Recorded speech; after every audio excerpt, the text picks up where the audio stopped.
One of the questions that I received the most in my career, either professional or academically, is what to measure in cybersecurity. What are the measurements, metrics, and KRIs I supposed to have in my cybersecurity program to be effective? Well, as with anything, it depends. It depends on what the objective of those measures metrics are. For example, if you want to know how secure your systems are and the adherence to your internal policy, standards, and procedures, that's one type of metric. If those metrics and measures are for the senior leadership or the board, that is another set of metrics, and we're going to have a different take on that. Perhaps in that case will be more financial impact to the organization, not how many patches you have that it has not been applied. Now that probably won't mean much to them. But what is the financial impact to the organization? You'll be speaking the business language and what they understand and they want to understand at that point. So once you know what that is, you can start collecting the information and measuring. So I'll give you an example in both scenarios. From an operation perspective, there are a few things that are core that you need to measure. Once again, every organization will be in different place in the maturity curve. Some are going to be very early stage, some are going to be at par, some are going to be more advanced, and they have different data points and different data measures that you do right now in the metrics. However, these are the 4 things that I want to provide you as a core data elements that you need to measure or provide metrics around. One is vulnerability. That is the first and most obvious one.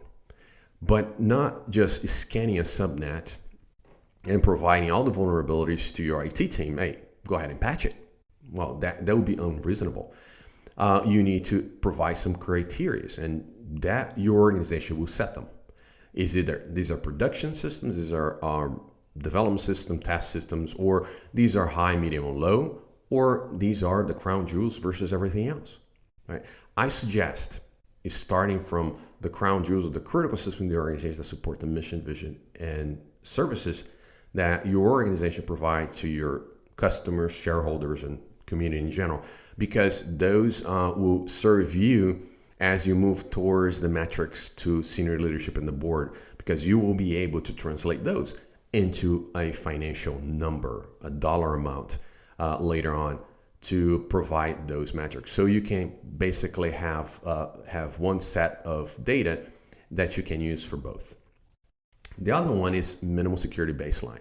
You need to scan for that to understand how your systems are adhering to your internal policy, standards, and procedures in hardening those systems.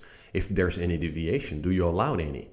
It is up to your organization to establish that, and that would be sort of a risk appetite, if you will, of how much. But it is a very key to understand how you are following those standards, how much you are adhering to those standards. That is another scan and data set that you need to collect. Third is access management. And that is for every user from an operating system perspective, from an application perspective, and not only privileged users, but all users. But privileged user will have a separate attention to it. And you would perhaps have a separate number or metric or measure for those users. Once you collect that data, you also want to make sure that you compare to the authorized list that is supposed to be there or not. That is what will provide you the deviation of that metric. The fourth, well, it will be the security controls that have an exception, a standard exception against the systems that you're scanning. In this case, for our example, the critical systems to your organization. How many exceptions? Those exceptions means they had to bypass or they ask permission and accept the risk of bypassing the security controls that you have established for that particular system. So meaning it's not secure as you think it is because they have an authorized deviation which they accept the risk. You need to understand those as well. Last but not least, the threats and threat actors. You need to understand that now that you have a view of your entire environment, what are the threats and threat actors that could compromise these systems? And do I have vulnerabilities that match the threat that I need to start paying attention? Because not every threat out there you need to be covering for.